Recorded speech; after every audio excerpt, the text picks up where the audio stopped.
الحمد لله الحمد لله رب العالمين والعاقبة للمتقين والصلاة والسلام على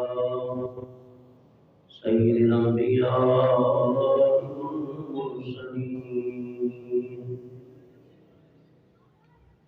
أما بعد فأعوذ بالله من الشيطان الرجيم بسم الله الرحمن الرحيم يا أيها الذين آمنوا اتقوا الله وكونوا مع الصادقين صدق الله العظيم وصدق رسوله النبي الكريم الأمين إن الله وملائكته يصلون على النبي يا أيها الذين آمنوا صلوا عليه وسلموا تسليما الصلاة والسلام عليك يا رسول الله وعلى آلك وصحبك يا سيدي يا حبيب الله الصلاة والسلام عليك يا رحمة للعالمين وعلى آلك وصحبك يا شفيع المذنبين شراب جیت چاہے اولیاء غریب نواز شراب جیت چاہے شراب جیت چاہے اولیاء غریب نواز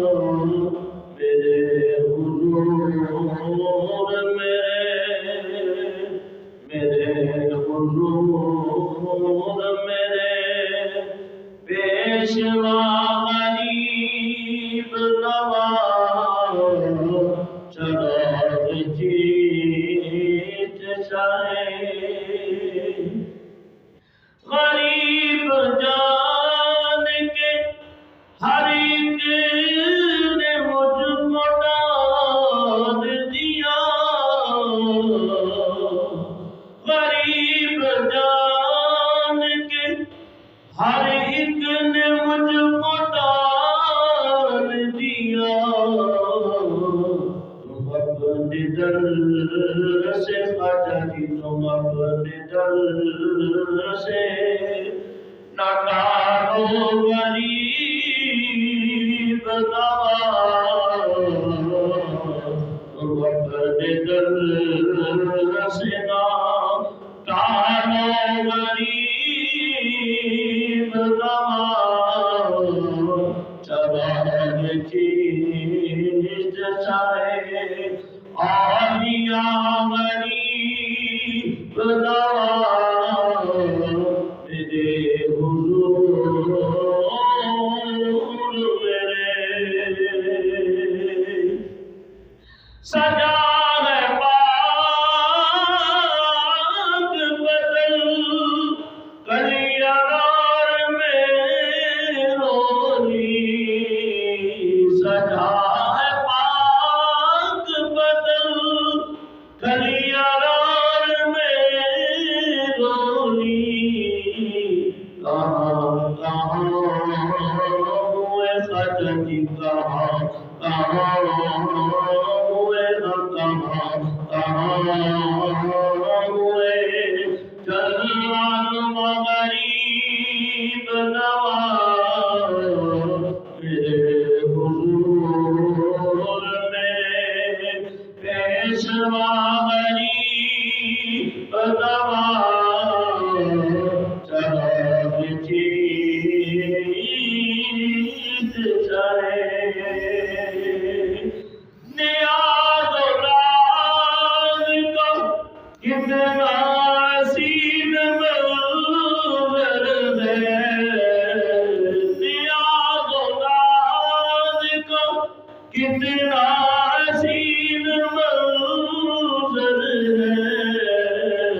ادھر غریب کھڑے ادھر غریب نواز میرے حضور میرے میں پلسرات سے گزروں تو اس طرح گزروں میں پلسرات سے گزروں تو اس طرح گزروں جناب غوث ادھر جناب غوث ادھر ادھر غریب نواز جناب غوث ادھر ادھر غریب نواز میرے حضور میرے میں پلسرات سے گزروں تو اس طرح گزروں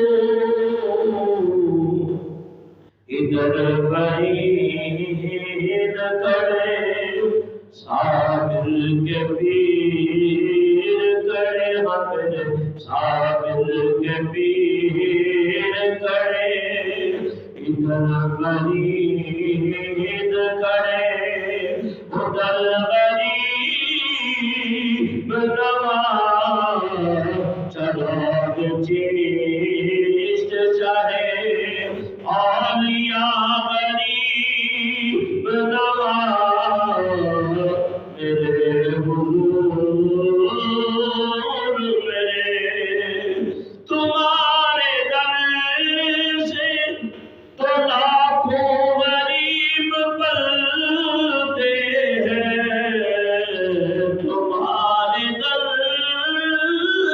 سے لاکھوں غریب پلتے ہیں غریب میں بھی ہوں غریب میں بھی ہوں پالو غریب نواز میرے حضور میرے تم اپنے ہاتھ سے جو چاہو جس کو دے ڈالو تم اپنے ہاتھ سے جو چاہو جس کو دے ڈالو تمہارا ہاتھ ہے دست عطا غریب نواز تمہارا ہاتھ ہے دست عطا غریب نواز میرے حضور میرے تمہاری ذات سے میرا بڑا تعلق ہے تمہاری ذات سے میرا بڑا تعلق ہے کہ میں غریب بڑا کہ میں غریب بڑا تم بڑے غریب نواز میں غریب بڑا تم بڑے غریب نواز میرے حضور میرے پیشوا غریب نواز چراغ چیز چلے مرتبت کے بعد اللہ تعالیٰ کا کروڑ شکر احسان ہے تو اس نے پھر ہمیں آج خواجہ صاحب کے ذکر کے لیے جمعہ مبارک کے دن مبارک گھڑیوں میں مبارک ساتھوں میں جمع فرمایا اور پچھلے جمعہ مبارک میں نے آپ حضرات کے سامنے خواجہ خانقاہ معین بے کساں سلطان الہند قطب المشائخ فی البر والبحر شیخ الحق والملہ والدین عمدۃ الراسخین قدوۃ العارفین سلطان الاولیاء حضرت معین الدین حسن اجمیری سنجزی رحمت اللہ تعالی علیہ کی ولادت اور گھر سے نکلنا اور علم دین حاصل کرنا اور پھر پیر و مرشد کی خدمت میں حاضر ہونا اور مرید ہونا اور وہاں سے پھر مدینہ پاک کی حاضری اور اللہ تعالیٰ کے پیارے حبیب علیہ السلام کا حکم کہ تو ہمارے دین کا معین ہے۔ غالباً یہ خواب آپ کو مسجد قباء میں آیا تھا اور آپ نے زیادہ ایام پھر مسجد قباء میں گزارے اور یہی پہ آپ کو اللہ کے پیارے حبیب علیہ السلام کی زیارت نصیب ہوئی اور فرمایا تو ہمارے دین کے معین ہو، معین الدین ہو، اور ہم نے تجھے اجمیر کی ولایت عطا فرمائی اور وہاں چلے جائیں تیرے وجود سے بے دینی دور ہو جائے گی اور اسلام کا اجالا پھیلے گا، شجر اسلام پھلدار ہو جائے گا اور تیرے وجود کی برکات سے، نورانیت سے کفر کی تاریکیوں میں اسلام کا نور پھیلے گا اور اسلام کا اجالا پھیلے گا۔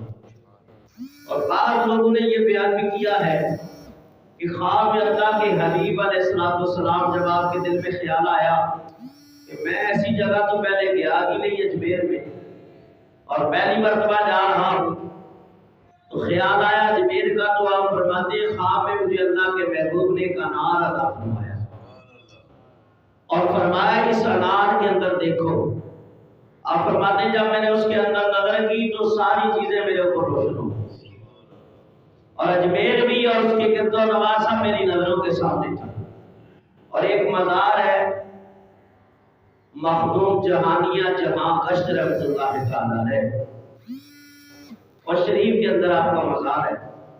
آپ نے کتاب سے اقتباس کیا ہے معین الارواح، اس کے اندر لکھتے ہیں جہانیہ جہاں گشت رحمۃ اللہ علیہ، جب میں خواجہ معین الدین چشتی کی مزار پرانوار پہ حاضر ہوا تو ایک انار کا درخت تھا آپ کے پاؤں کی طرف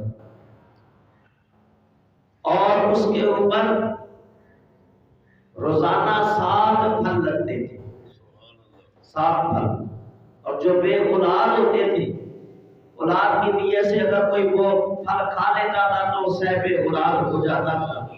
یہ خواجہ صاحب کی کرامت ہے۔ خواجہ معین الدین چشتی اجمیری رحمۃ اللہ علیہ وہاں سے چلے اور مختلف علاقوں سے سبزوار سے ہوتے ہوئے ملتان پہنچے۔ ملتان میں آپ نے 3 سال گزارے ہیں اور یہاں کافی ہندو آبادیاں تھیں۔ سنسکرت زبان آپ نے اور دوسری ہندوستان کی زبانیں آپ نے یہاں سے سیکھی اور یہاں سے پھر خواجہ خانقاہ معین بے کساں غریب نواز رحمۃ اللہ تعالی علیہ لاہور تشریف لے گئے اور لاہور جب گئے تو وہاں آپ کو اشارہ تھا کہ یہاں علی اجمیری کے مزار کے اوپر حاضری دینی اور اس وقت خواجہ صاحب فرماتے کہ رات کے ٹائم میں نے دیکھا تو مجھے پہچان ہوئی کہ یہ حضرت علی اجمیری کا مزار ہے کہ میں نے دیکھا کہ آپ کی قبر انور سے آسمانوں تک ایک نورانی لاٹ ہے، روشنی ہی روشنی۔ تو یہ مزار تھا حضرت علی اجمیری رحمت اللہ تعالی علیہ کا کہ جو اپنے زمانے کے ایسے بنی ہوئے ہیں، ایسے پیر اور ایسے عالم اور محدث ہوئے ہیں قادری سلسلے کے کہ غوث پاک فرماتے ہیں اگر یہ میرے دور میں ہوتے تو میں ان کا مرید ہو جاتا۔ اس سے آپ خود ہی اندازہ لگا لیں کہ دادا صاحب کتنی بڑی ہستی ہے کہ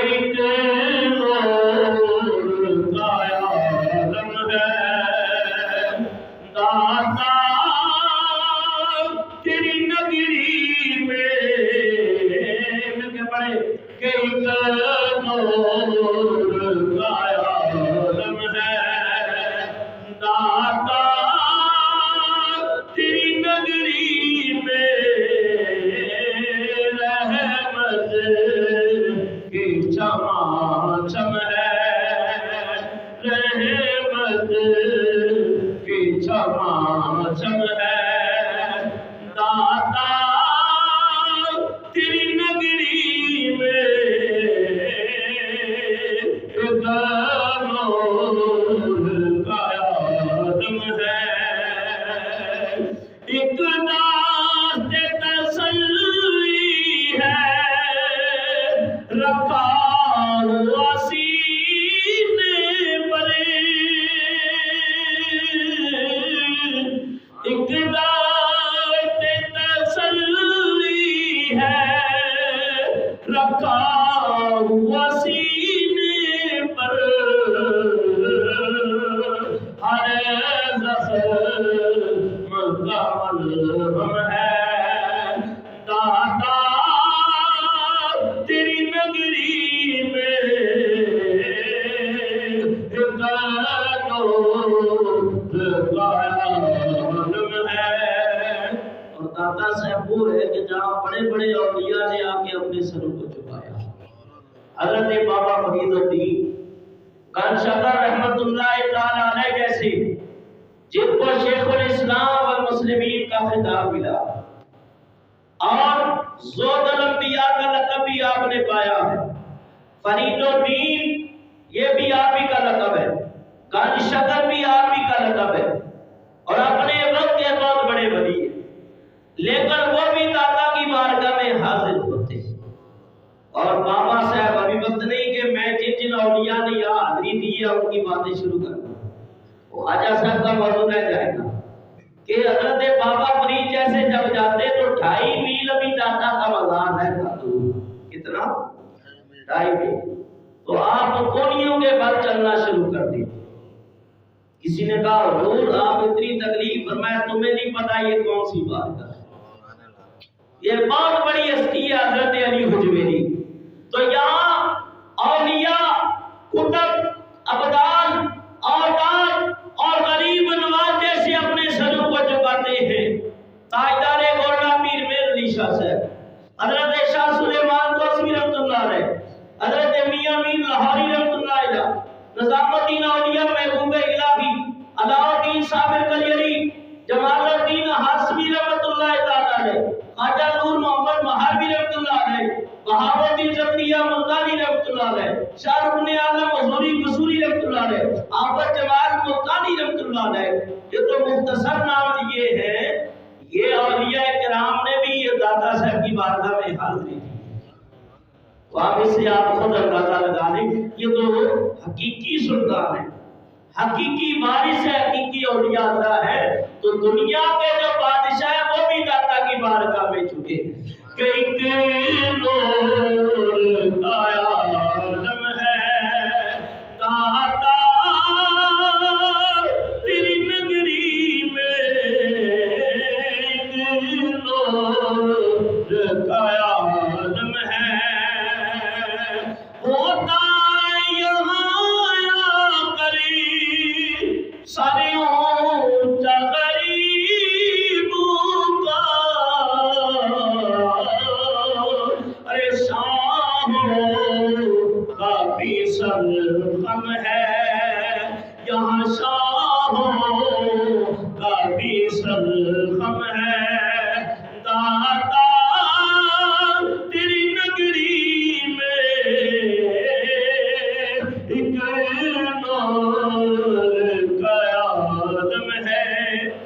ایک کے بعد جو سب سے بڑا اجتماع ہوتا ہے وہ 2 مقام پہ آپ کو نظر آئے گا یا تو حضرت بابا فرید کا چکر جو محرم یا محرم سے آپ کا شروع ہوتا ہے تو یہاں حضرت داتا صاحب کی پرس کی تقریب حج کے بعد سب سے بڑا اجتماع یہاں ہوتا ہے کئی میلوں تک لوگ ہی لوگ ہوتے ہیں بابا فرید کہ طیبہ کے سوا ہم دیکھی نہ کہیں سرور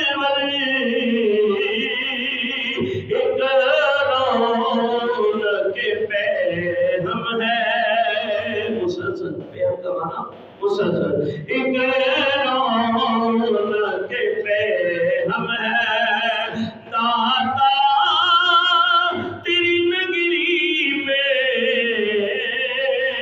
ایک نور کا عالم ہے۔ تو خواجہ غریب نواز رحمۃ اللہ علیہ سفر طے کرتے ہوئے لاہور پہنچے، حضرت علی جویری المعروف داتا صاحب کے دربار میں، اور پاؤں کی طرف چلہ کشی کی 40 دن تک، اور بعد نے کہا کہ 2 ماہ آپ نے چلہ کشی کی، اور بعد نے یہ بھی روایت کی ہے کہ 6 ماہ آپ نے یہاں قیام کیا۔ تو آپ کا حضرت علی جویری داتا صاحب کی بارگاہ میں حاضری دینا اس بات کی کبھی دلیل ہے، اور یہ واضح ثبوت ہے، روزے روشن کی طرح یہ بات عیاں ہو جاتی ہے کہ خواجہ صاحب کا یہ عقیدہ تھا کہ مزار پہ حاضری دینے سے مشکلیں آسان ہوتی ہیں۔ اگر یہ عقیدہ نہ تو کیا آپ سنی حنفی عقیدہ ہے، امام اعظم کے مقلد ہیں، اور جن کے مزار پہ حاضری نہیں ہے وہ امام اعظم کے مقلد ہیں، حضرت داتا صاحب۔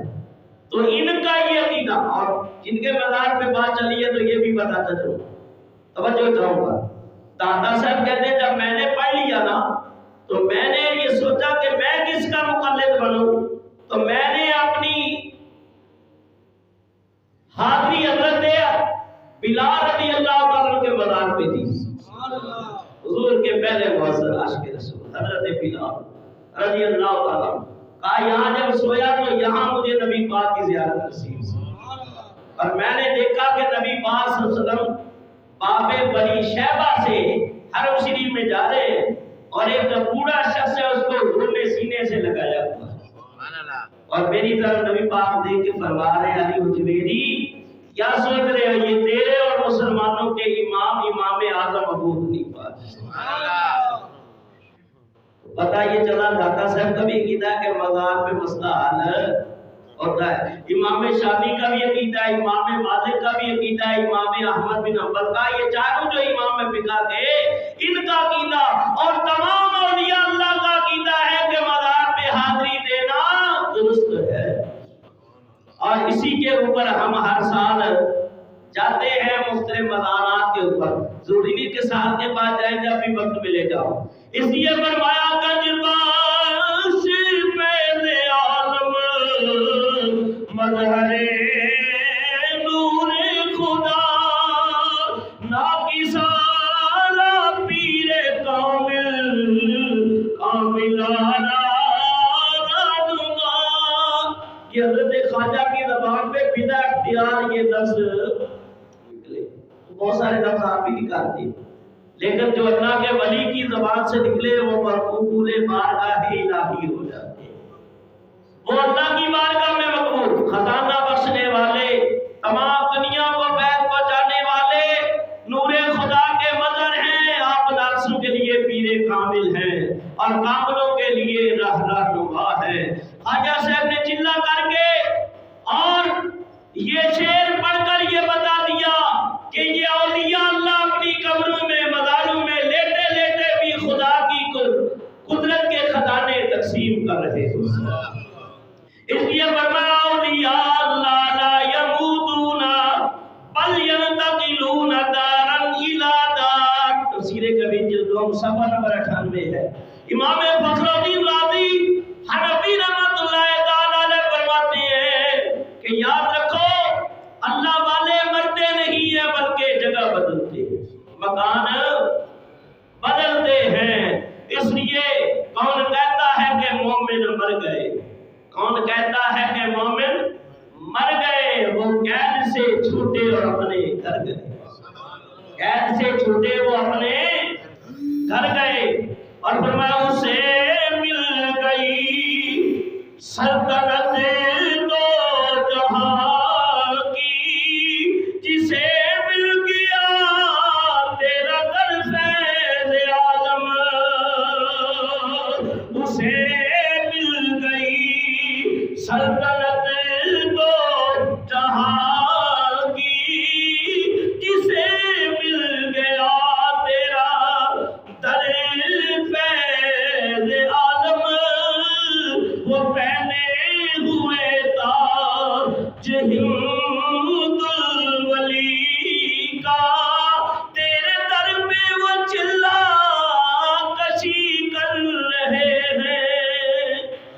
ایک حدیث میں سنانے لگا.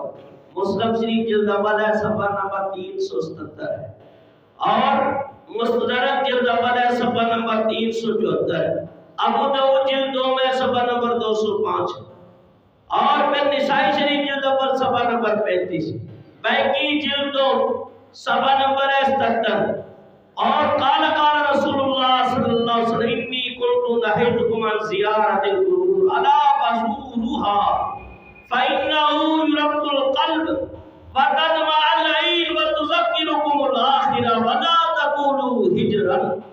اللہ کے حبیب علیہ السلام فرماتے ہیں کہ میں نے تمہیں زیارت قبور سے منع کیا. زیارت قبور سے اکثر لوگ قبروں پہ جانے کو جو منع کرتے ہیں یہ حدیثیں لاتے ہیں، لیکن اس کے صحیح نتیجے پر نہیں پہنچ پاتے. وہ اپنا مطلب نکالنے کے لیے لیتے تو حدیث کو ہے، لیکن مطلب اور نتیجہ غلط اخذ کرتے ہیں اور لوگوں کو پھر سبق بھی غلط دیتے ہیں. حضور نے کیوں منع کیا قبروں کی زیارت سے؟ شروع اسلام کی بات. اس مسئلے کو سمجھو. بہت سارے مسئلے آپ خود بخود ہی حل ہو جائیں گے. شروع اسلام میں کفار اور مشرکین وہ اپنے جو مردے ہوتے تھے، مر جاتے تھے، مشرک اور کافر ان کے بڑی بڑی قبریں بناتے تھے، بڑی بڑی. اور ابھی اس کی مثال دیکھنی ہو تو یہ مکلی، بھائی مکلی چلے جاؤ سندھ میں ٹھٹھا، میں گیا ہوں وہاں پہ ایسی ایسی قبریں، بڑی بڑی اونچی اونچی قبریں. تو وہ اپنے بڑوں کی قبروں کو بڑی بڑی قبریں بناتے تھے اور اس کے سامنے وہ پلتھی مار کے جس طرح ہندو پوجا پاٹ کرتے ہیں اس طرح بیٹھتے تھے. تو وہ اپنے بڑوں کی قبروں کی پوجا کرتے تھے، پرستش کرتے تھے. اس لیے نبی پاک نے منع فرمایا کہ تم نہ جایا کرو کہ تمہیں بھی یہی سمجھے کہ یہ بھی قبروں کی عبادت کرتے ہیں. تو ہم کوئی مسلمان سنی العقیدہ کسی قبر والے کی عبادت نہیں کرتا. ہم قبر والوں کی پوجا نہیں کرتے، پرستش نہیں کرتے، عبادت نہیں کرتے، انہیں معبود نہیں مانتے بلکہ اللہ کا محبوب مانتے. اللہ کا محبوب، بڑے سے بڑا، چھوٹے سے چھوٹا، کم علم سنی العقیدہ مسلمان نہ تو کسی قبر کو سجدہ کرتا ہے اور نہ اس کی عبادت کرتا ہے، نہ پوجا و پرستش کرتا ہے. اس لیے حضرت یا اللہ یہ تیرے نیک بندے ہیں، ان کے قرب میں، کیونکہ جہاں مومن کی قبر ہے اللہ کے بھی فرماتے ہیں وہ جنت کے باغوں میں سے باغ ہے. قبر المؤمنین روضۃ من ریاض الجنہ، کہ مومن کی قبر جنت کے باغوں میں سے ایک باغ ہے. ہم جنت کے باغوں میں کھڑے ہو کے دعا کرتے ہیں یا اللہ یہ میرا نیک بندہ جس نے ساری زندگی تیری عبادت کرتے ہوئے گزار دی، تجھے راضی کرتے ہوئے گزار دی اور مقام ولایت کے اوپر پہنچ گیا. یا اللہ میں تو گناہگار ہوں، بد کردار ہوں، بدعتوار ہوں، لیکن یہ تیرا ولی ہے، نیک بندہ ہے، اس کے صدقے میری دعا کو قبول فرما. تو کہنے کا مقصد یہ ہوتا ہے کہ ان کے وسیلے سے دعا قبول ہوتی ہے اور دعا کی جاتی ہے. یہی ہمارا اہل سنت و جماعت کا عقیدہ ہے. تو اللہ کے حبیب نے اس لیے منع کیا تھا جب اسلام پھیل گیا اور ہزاروں کی تعداد میں لوگ اسلام کے دامن میں آ گئے، مسلمان ہو گئے. اذا جاء نصر اللہ والفتح، فرمایا اللہ کی مدد آ گئی اور فوج در فوج لوگ اسلام میں داخل ہونے لگے اور کثرت سے اسلام کے اندر داخل جب ہو گئے تو اب کافر اور مشرک ختم ہو گئے. کافر اور مشرک عیسائیوں تک، یہود و نصارہ تک کے احکام نازل ہو گئے کہ انہیں نکال دے مدینے سے بھی. مکے میں بھی آپ کوئی مشرک، یہودی، عیسائی حرم شریف میں نہیں آ سکتا، نہ حرم کعبہ میں آ سکتا ہے، نہ حرم مکہ میں آ سکتا ہے. لیکن یہ بھی جو بیٹھا ہے شہزادہ شاہ سلمان، اس نے تو بدبختی کی حد کر دی. وہاں جمعے خانے کھول دیے، کنجریاں نچوائی اور اسلام کے خلاف کھل کے ان کی دشمنی واضح ہو گئی. اور اقبال نے انہی کے بارے میں کہا تھا یہ سعودی بھی ہے مثل یہودی ہے جو کعبے کی کمائی سے پیے شراب. کھل کے اقبال نے یہ کہا تھا اور تاریخ پھر دوہرائی جا رہی ہے اور ہمیشہ رہے گا، باقی رہے گا، اسلام رہے گا، نبی پاک کا لایا ہوا دین رہے گا، قرآن رہے گا۔ یہاں تک میرے بزرگوں اور دوستوں، جب اسلام کے اندر کثیر تعداد میں لوگ داخل ہو گئے، اب کوئی شبہ اور مشابہت کا شک نہ رہا، تو پھر اللہ کے حبیب فرمانے لگے اب قبروں کی زیارت کیا کرو، قبروں کی زیارت کیا کرو۔ زیارت کے کیا فائدے حاصل ہوں گے؟ مطلب بھائی توجہ چاہوں گا، فَإِنَّهُ يُرَقُّ الْقَلْبَ، کہ دل نرم ہو جاتے ہیں، قبروں کو دیکھ کے دل نرم ہو جاتے ہیں۔ وَتَدْمَعَ الْعَيْنُ، فرمایا اللہ کے حبیب فرماتی ہیں آنکھیں آنسو بہاتی ہیں۔ باپ کی قبر انسان دیکھے یا ماں کی دیکھے یا کسی عزیز کی دیکھے یا پیر و مرشد کی دیکھے تو آنسو نکلتے کہ نہیں؟ یاد آتی ہے؟ تو بلا اختیار آنکھوں سے آنسو جاری ہو جاتے، صحابہ کے آنسو جاری ہو جاتے، خود اللہ کے حبیب کے آنسو جاری ہو گئے۔ فرمایا ٹولے جاندے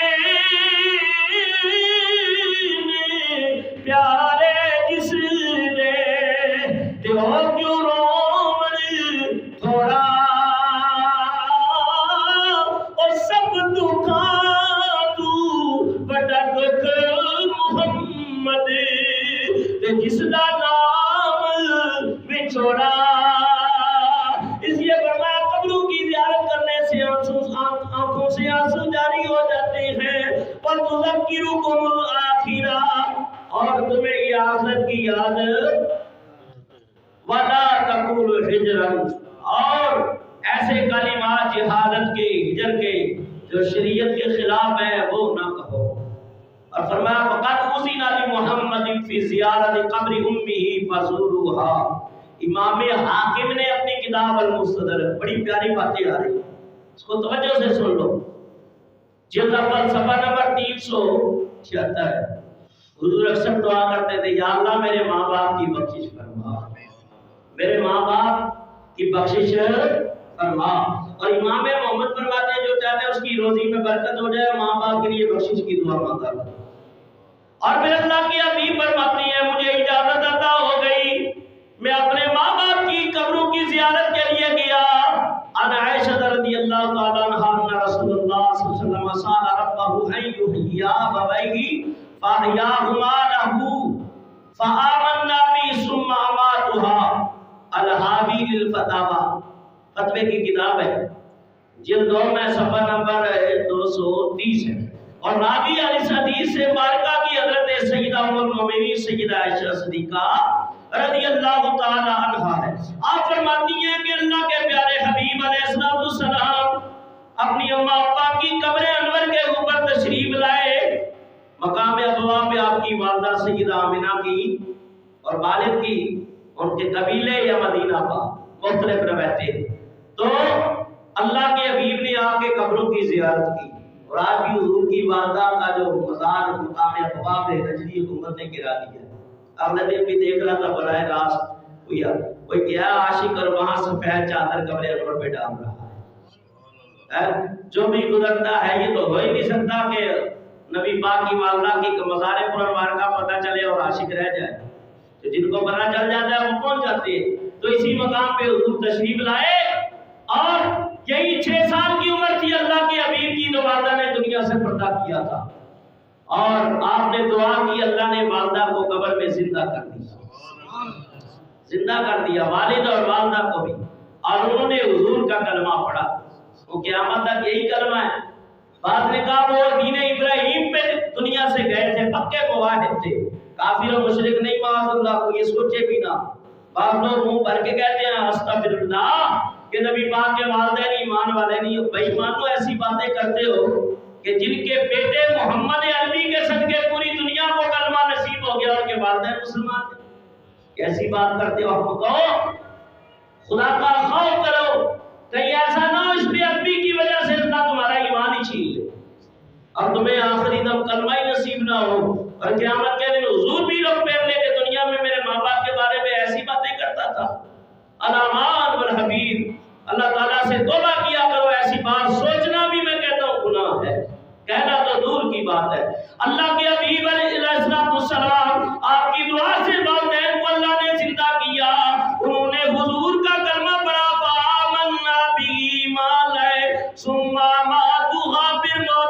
موت ان کے اوپر طاری ہو گئی تو پتہ یہ چلا کہ مزارات پہ جانا، قبروں پہ جانا حضور کی سنت ہے، حضور کی سنت ہے۔ اسی سنت کو زندہ کرتے ہوئے خواجہ اجمیری حضرت علی اجمیری کی بارگاہ میں پہنچے، جن کے بارے میں اقبال کی سوچ دیکھو، اقبال کی فکر دیکھو۔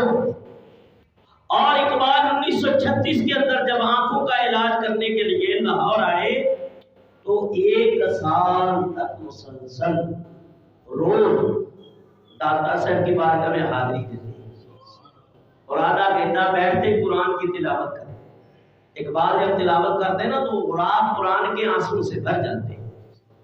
اور میرے قبلہ ہزاروی رحمۃ اللہ علیہ فرماتے تھے کہ یہاں خاص کر داتا کی بارگاہ میں جاؤ تو حج کی دعا کرو، حج کی سعادت مل جاتی۔ اور حضرت نے تقریباً 8 حج کیے تھے اور 14 یا 16 عمرے کیے ہوئے تھے۔ مفتی عبدالعظیم ہزاروی رحمۃ اللہ علیہ بزرگوں کا عقیدہ سید اجمیر مخدوم امام مرکز اور پیر سنجر را حرم فرمایا خاک پنجاب از دمے و زندہ گشت صبح ماں از مہرے و کبندہ گشت۔ فرمایا پنجاب کی زندگی اور عظمت جو ہے علی اجمیری کے نام سے ہے۔ حضرت خواجہ اجمیری رحمت اللہ تعالی علیہ، معین الدین چشتی رحمت اللہ تعالی علیہ، آپ نے داتا کی قدموں کے اندر چلا کاٹا اور ایسی شہرت پائی اس چلا گانے کہ آج تک عاشق وہاں کھڑے ہو کے دعائیں کرتے۔ یہاں حاضری کے بعد اب حضرت خواجہ معین الدین چشتی اجمیری رحمت اللہ تعالی علیہ نے اپنا رخ جو ہے وہ دہلی کی طرف کیا۔ اور جس وقت آپ ہندوستان جا رہے تھے خواجہ صاحب تو درویشوں کی تقریباً 40 تعداد تھی۔ کتنی؟ 40 تھی۔ یہاں آپ دہلی پہنچے اور دہلی کے اندر خواجہ صاحب نے اپنی روحانی طاقت سے راجہ پتھورا سے اور پرتھوی راج سے دہلی بھی چھین لیا اور اجمیر بھی چھین لیا۔ دہلی آپ نے اپنے مرید قطب الدین بختیار کاکی کو دیا کہ یہاں کی ولایت تمہاری ہے، اور اجمیر کے اندر خود جلوہ فرما ہو گئے۔ حضرت خواجہ معین الدین چشتی اجمیری رحمت اللہ تعالی علیہ اور دہلی سے اجمیر کا جو سفر آپ نے کیا ہے، ابھی بھی آپ ٹرین کے ذریعے جائیں گے دہلی سے اجمیر تقریباً 12 گھنٹے لگتے ہیں، 11-12 گھنٹے لگتے ہیں۔ تو خواجہ صاحب جب اجمیر پہنچے تو راستے میں تقریباً 700 لوگ مسلمان ہو چکے تھے۔ 700 لوگ کلمہ پڑھ کے مسلمان ہو چکے تھے۔ میں چیدہ باتیں کرتے ہوئے بات کو آگے بڑھاؤں گا۔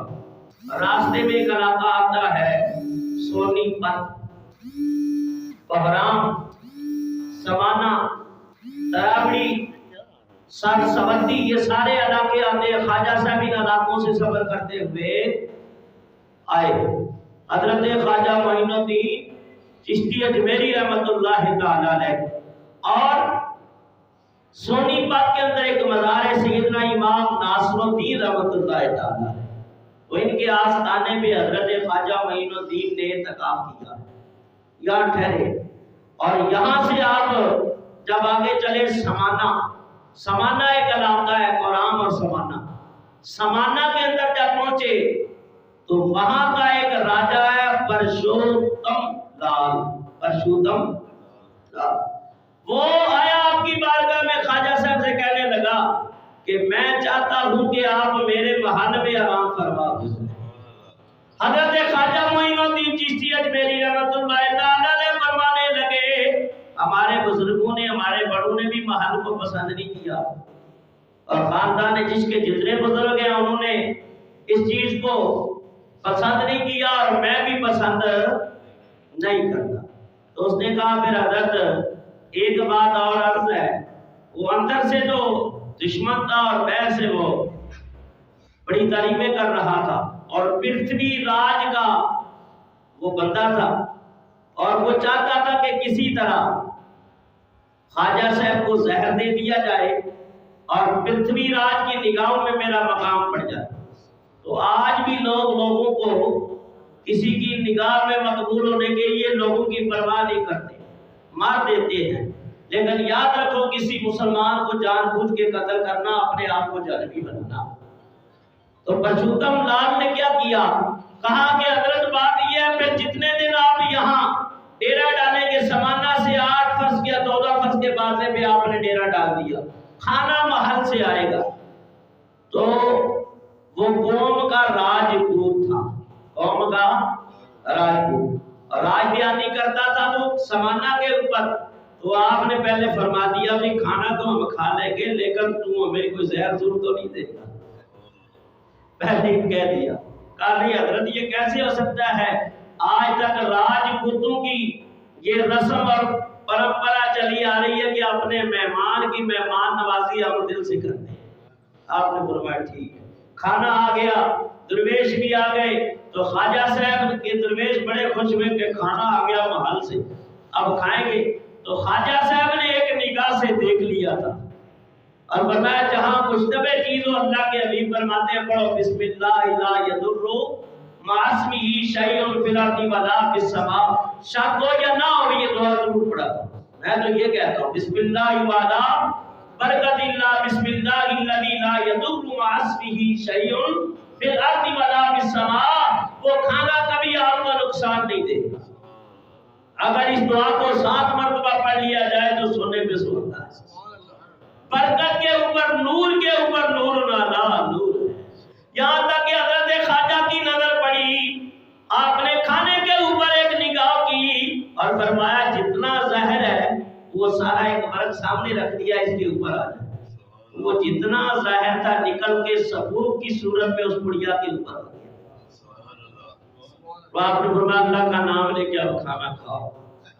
تو وہ کھانا کھایا آپ کے مریدوں نے۔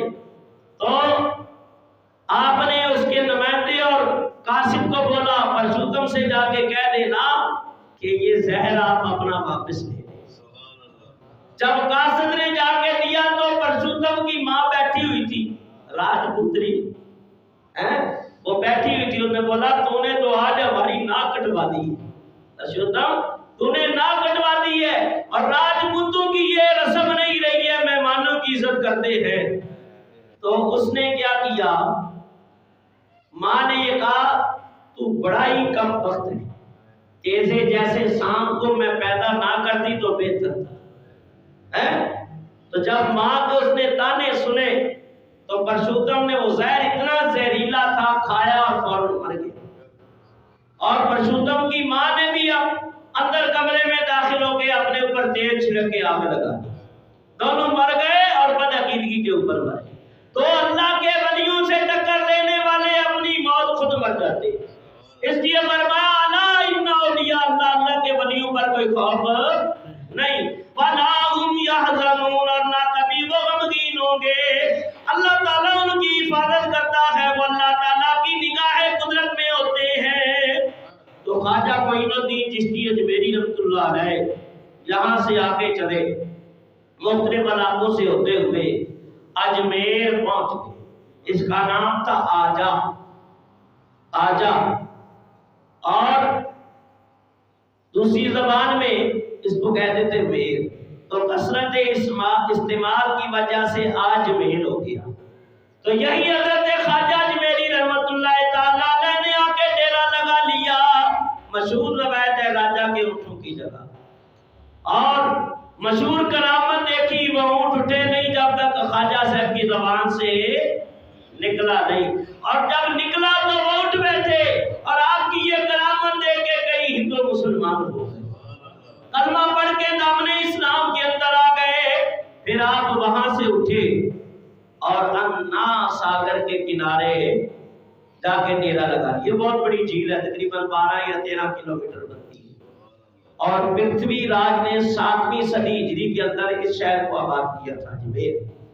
اور اجمیر جو ہے اس کے دونوں کناروں کے اوپر، جھیل کے دونوں کناروں کے اوپر بڑے بڑے مندر بنے ہوئے تھے، اور ایک مندر تھا پرتھوی راج چوہان کے خاندان کے لیے۔ اس وقت یہاں کا راجہ تھا رائے پتھورا، رائے پتھورا، اور پرتھوی راج نے اس کو آباد کیا تھا۔ اور جو بڑا مندر تھا وہ ایک خاندان کے نام تھا. یہاں خاندان کے لوگ اپنے خداؤں کی پوجا و پرستی کر سکتے ہیں، غریب آدمی کا کوئی کام یہ ہندو دھرم کے اندر. اور اسلام کیسا پیارا دین ہے، کتنا پیارا دین ہے کہ سب میں کھڑے ہو گئے محمود و ایاز، ایک ہی سب میں کھڑے ہو گئے محمود و ایاز. نہ کوئی بندہ رہا نہ کوئی بندہ نواز. تو فرمایا تیری بارگاہ میں پہنچے تو سبھی ایک. یہ اسلام سارے فرق مٹا دیتا ہے، گورے کالے ادنا والا عربی و اجمی سب کو. اللہ کی حبیب فرماتے ہیں تم میں بہتر یہ وہ ہے جس کا تقوی اچھا، جس کا تقوی اور طہارت اچھی ہے، وہ اللہ کے نزدیک افضل ترین ہے. اسلام گورے کالے کو نہیں دیکھتا، اسلام خوف خدا کو دیکھتا ہے، تقوی اور طہارت کو مانتا ہے. یہاں تک کہ خواجہ صاحب نے، اور یہ ایک بات اور بھی بتاتا چلو، 500 گاؤں اس بڑے مندر کے نام سے جتنی آمدن آئے گی اسی مندر کے اوپر لگائی جائے گی. اب اس سے میں موٹی بات کرنے لگا، اندازہ خود لگا لینا کہ 3.5 من تیل رات کو ان مندروں میں جلتا تھا. سبحان اللہ عزیز. تو 3.5 من، کتنا؟ 3.5 من اس دور کے اندر. تو یہ سارا فضول خرچی میں جاتا، بدعقیدگی میں جاتا. کیوں؟ مندروں کے اندر جانا بھی منع، مندروں کو دیکھنا بھی منع. کیوں؟ اللہ کے حبیب فرماتے ہیں کفار کی قبروں کے قریب سے گزرے، حضور نے دیکھا میں عذاب الہی ہوتا ہوا دیکھ رہا، اللہ کا عذاب ہوتا ہوا. تو جہاں عیسائی اور یہودی دفن ہے وہاں قبرستان بھی نہیں جانا چاہیے کہ اللہ کا عذاب اور قہر نازل ہو رہا ہوتا ہے. اور بعض مقام سے حضور گزرتے، صحابہ کو فرماتے جلدی گزر جاؤ کہ اللہ کے عذاب کی نوبت کہیں ہمارے اوپر ہی نہ پڑے. تو اس لیے یہ غیر خدا کی جہاں عبادت کی جاتی ہے وہ نحوست کے مقام ہے، جہاں مسجدیں ہیں وہ رحمتوں کے مقامات، جہاں اولیاء اللہ کے مزار ہے وہاں اللہ کی رحمتیں نازل ہو رہی ہیں، جہاں مسلمان دفن ہو رہے ہوتے ہیں وہاں بھی اللہ کی رحمتیں اتر رہی ہوتی ہیں. میرے بزرگوں دوستوں، تو یاد آ کہ حضرت خواجہ معین الدین چشتی اجمیری رحمت اللہ تعالی علیہ آپ نے وہاں ڈیرا لگا لیا ناساگر کے کنارے. اس کا پہلا نام تھا، یہ بیسر رام کا چھوٹا بھائی تھا، انا دیو. انا دیو. تو یہ انا دیو بار بار انا دیو لے کے انا دیو انا دیو، تو وہ انا ساگر کہلانے لگا. تو انا ساگر کے کنارے خواجہ صاحب نے ڈیرا لگا لیا. بات یہ تھی کہ خواجہ صاحب کے کچھ مرید وضو کر رہے تھے، غسل کے لیے پانی لے رہے تھے، ہندوؤں نے مارا. ابھی یہ پرسوں کا ہی واقعہ آپ کے سامنے، وہ بچی نے حجاب کے اوپر جو نعرہ اللہ اکبر بلند کیا. مسلمان جو ہے نا اگر تھوڑا سا حوصلہ کر لے نا تو اس جیسا کوئی بھی نہیں. یاد رکھو، یہ تو بے نمازی ہو کے مسلمان سود خوری میں شراب میں لت پت ہو کے اپنے دل مردہ کر دیے، رب سے دور ہو گئے. ورنہ مسلمان وہ ہے کہ جس کو دریا بھی اپنا جو ہے راستہ دے دیتے. مسلمانوں کے پیالے اگر پانی میں گر جائے وہ بھی واپس آ جاتے ہیں. ہم نے اپنی بدعمالیوں کی وجہ سے ایسا کام کیا ہے کہ ذلت اور رسوائی ہمارا مقدر بن گئی ہے. روتے ہیں یا اللہ ہمیں معاف فرما، ہمیں اپنا کھویا ہوا مقام حاصل کرنے کی توفیق عطا فرما. حضرت خواجہ اجمیری رحمت اللہ تعالی علیہ کے مریدوں کو ہندوؤں نے مارا، اور تم بڑے ملیچ ہو، بڑیچ ہو، تم ہمارا پانی گندا کر رہے ہو. ان بدبختوں کو یہ نہیں پتا کہ مسلمان جہاں ہاتھ ڈال دے وہاں برکت ہو جاتی ہے.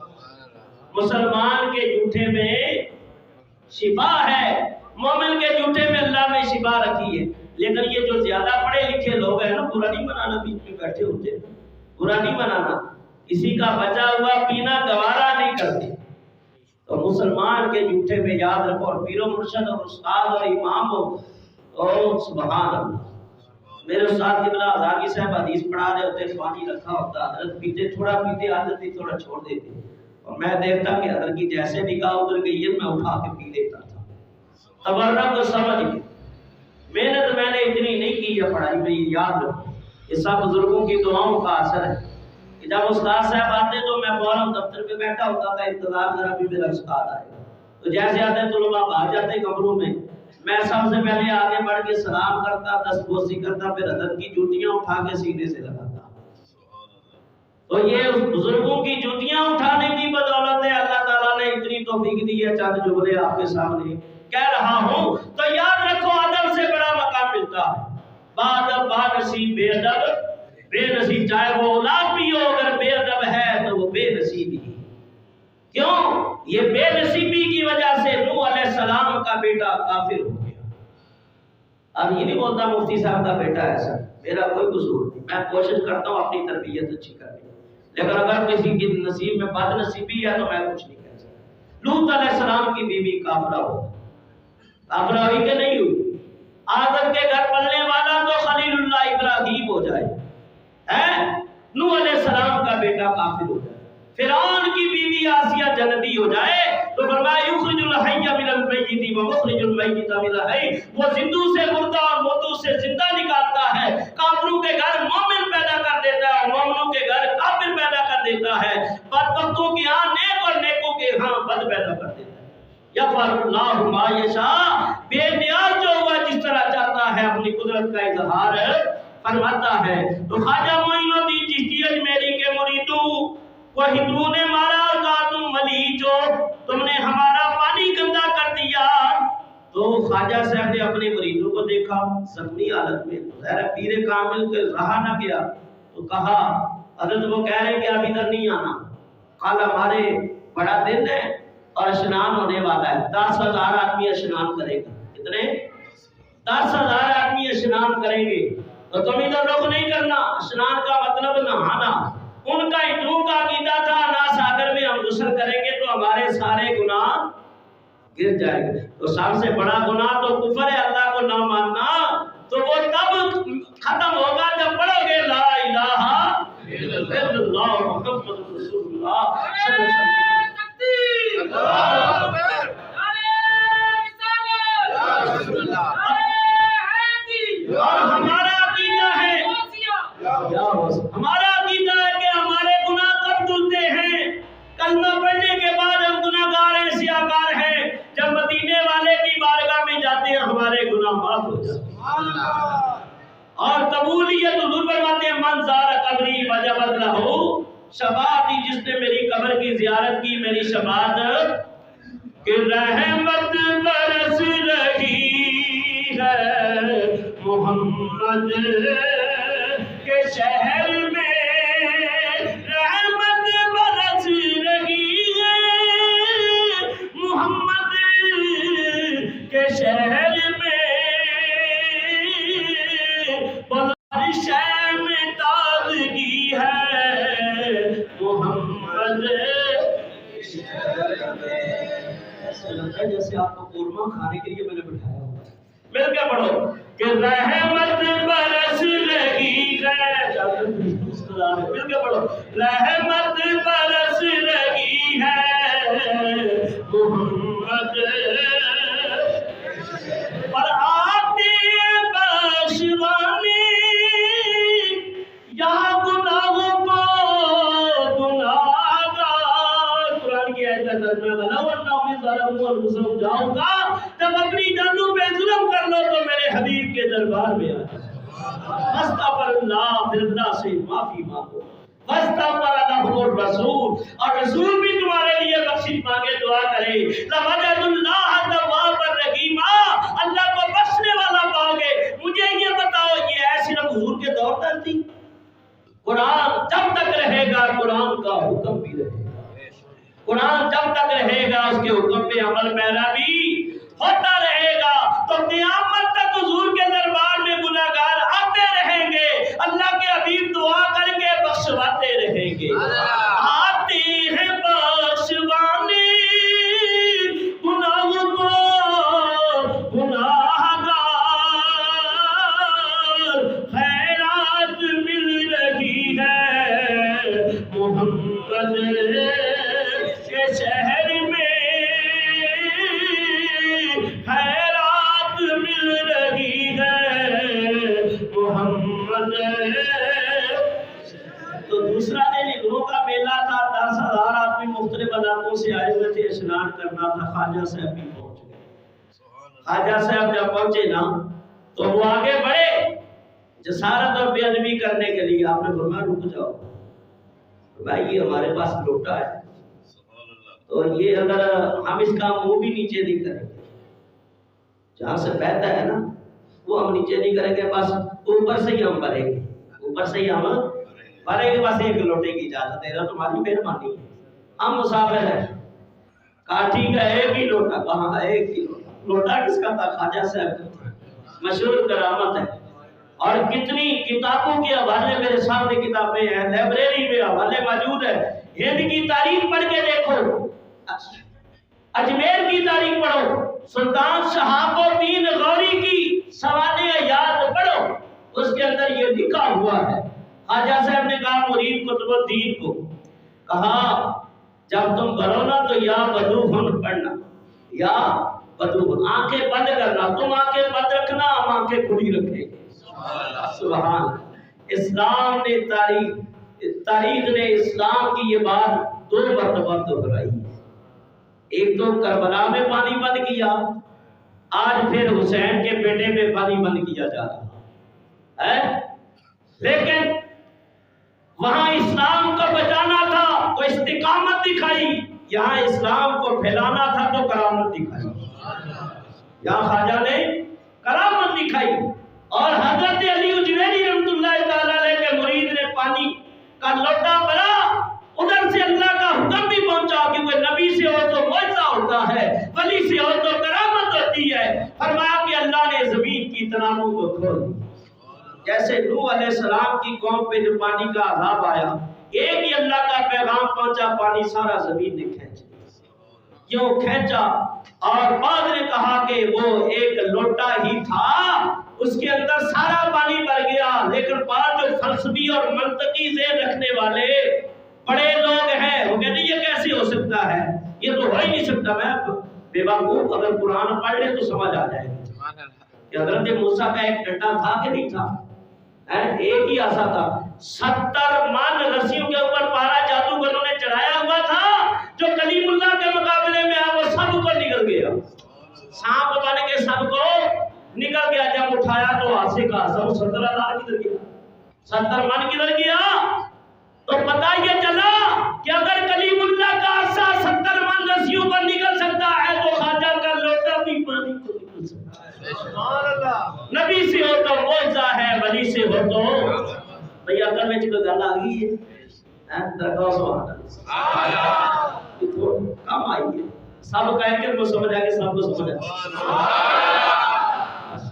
تو حضرت خواجہ اجمیری رحمۃ اللہ تعالی علیہ، اور کافر اور ظالم کا یہ طریقہ ہے، جب پسنے لگتا ہے کہتا ہے مہربانی کرو، اسلام کو انصاف کرتا ہے، اسلام یہ کرتا ہے، آئے نا پتر لہن دے، اے خواجہ صاحب مہربانی کر، آپ نے فرمایا بس ٹھیک ہے ہم اس کو لوٹا دیتے ہیں، لیکن آپ منع تو نہیں کرو، نہیں حضرت جتنا مرضی بھرے، آئے نا بندے نے پتر بڑھے، آئے لہن دے، کہا حضرت آپ جتنا مرضی بھرے۔ خواجہ صاحب نے فرمایا قطب الدین بیٹا جاؤ لوٹے کو وہاں ڈال دو، جب ڈالا تو میرا نا ساگر اوپر تک آ گیا، 10,000 ہندو جو آئے تھے اسنان کرنے وہ سب کلمہ پڑھ کے مسلمان ہو گئے۔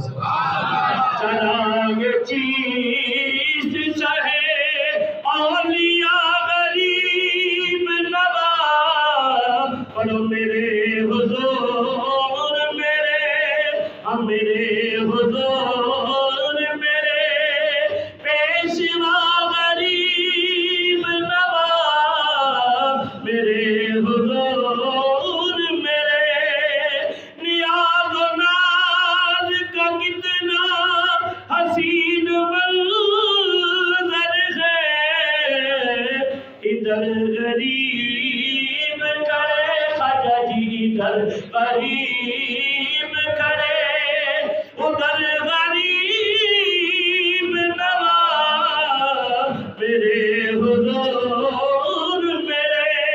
پھر میرے خواجہ کی نگاہ ہوئی، اجمیر بھی سج گیا، دہلی بھی سج گیا، پٹن بھی سج گیا، کلیئر بھی سج گیا، سجا ہے پاک پتل کلیئر اور میرونی، کہاں کہاں ہوئے خواجہ، کہاں کہاں ہوئے جلوان مغرب نواز، کہاں کہاں ہوئے بولو کہاں ہوئے جلوان مغرب نواز میرے حضور میرے. یہی پہ بات ختم کرتے ہیں انشاءاللہ. ترجمہ یہی سے شروع کریں. دعائیں جو ذکر کیا اللہ قبول فرمائے. وما علینا الا البلاغ.